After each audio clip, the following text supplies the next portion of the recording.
Your dog kept you going through something you've never said out loud.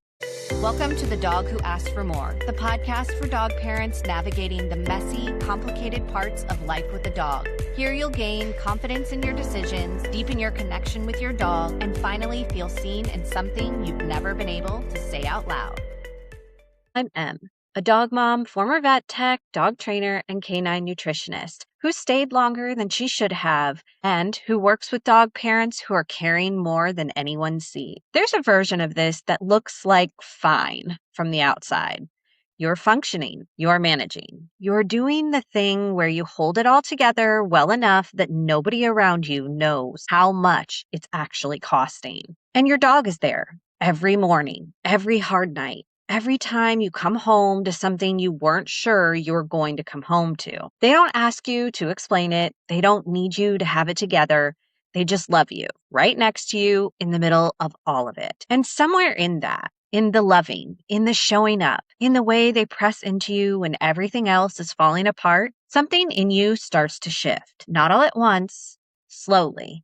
The way things shift when you've been surviving something long enough that surviving starts to feel like the wrong word for what you deserve. You know what that costs. The version of yourself that's always calculating, always managing, always doing the math on what's safe and what isn't, and doing all of that while being the person your dog needs you to be. That's a lot to carry without anywhere to put it. I stayed longer than I should have. That is the simple version of it. The longer version is that leaving is not simple. When your whole life is tangled up in a situation that has slowly become the only normal you know. When you can't trust the person in your house to keep your dog safe. When doors get left open and fires and fire pits get left burning and you come home not knowing what you're going to find. Has that ever been you? Doing the math before you even walk in the door? I started turning down work because I couldn't leave my dogs alone there with him. The career that I built that was the biggest part of my life was starting to cost me pieces of myself that I couldn't get back. And then COVID happened. And then a derecho wiped out housing. And being on disability made everything harder. But I stayed, and I kept doing the math on when it would be safe to leave. And that math kept not adding up.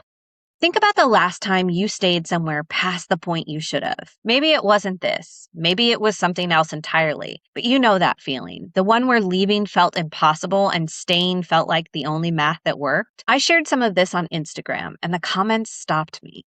Not because people were surprised, but because they recognized it. Person after person saying their dog was the only reason they finally left something that was costing them everything. Their dog was the reason they got out of bed on the days that nothing else was enough. Their dog was the thing that they were protecting when they finally made the call that they've been putting off making. This is not a small thing. This is the thing that almost never gets named out loud. The way our dogs become the reason we do the hard thing we couldn't do for ourselves. The day I left, my friends came with minivans and SUVs. They showed up and we packed everything. Everything I owned loaded into the back of cars while he was passed out on the floor. We had to step over him to get things out of the house. He didn't even wake up. I walked out with my dogs and didn't look back. Here's what I want you to take from that. It wasn't brave in the way people imagine bravery. It was just the next thing. And my dogs are the reason the next thing was finally possible.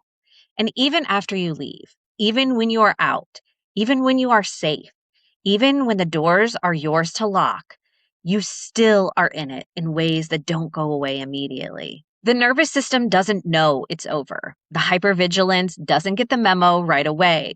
You are free and you are also still the person who survived the thing. And those two things can live in the same body for a long time. And your dog is still there, still next to you, still showing up in the morning like today is a good day because you are in it together. And that is the whole criteria. There was a point where I realized my dogs hadn't just been through it with me. They had been the reason I got through it. Your dog kept you going through something you've never said out loud, and that is allowed to be the whole reason. Knowing that doesn't resolve what it cost. You can hold the truth and still feel the weight of the years you stayed, still grieve the work you lost and the stability that went with it, still be rebuilding something from a place you didn't choose to start from. The becoming doesn't erase the before. It just means the before wasn't the whole story. And you are still figuring out who you are on the other side of it. Still learning what it feels like to be in a home that is safe. Still watching your dog settle in a way they couldn't before and realizing they felt it too. They were carrying it too. You were both just trying to get through it together. It shows up in the small things on the other side. The morning where nobody is tense before you open your eyes. The walk where you aren't doing the math about what you're going to come home to. The dog who sleeps through the night now. Here's the question I want to leave you with. What has your dog been quietly holding you through that you haven't let yourself fully name yet? You got out. Or maybe you're figuring out how to. Or maybe you're somewhere in between and the math still isn't adding up. Wherever you are, your dog already knows. They are already next to you. They have already decided you are worth loving. Let that be enough for right now. And if any of this landed in a way that's bigger than just a podcast episode, there's a resource in the description. It's free, it's practical, and it's there if you need it. So be kind, spread joy, and remember, they didn't know what they were carrying. They just loved you anyway.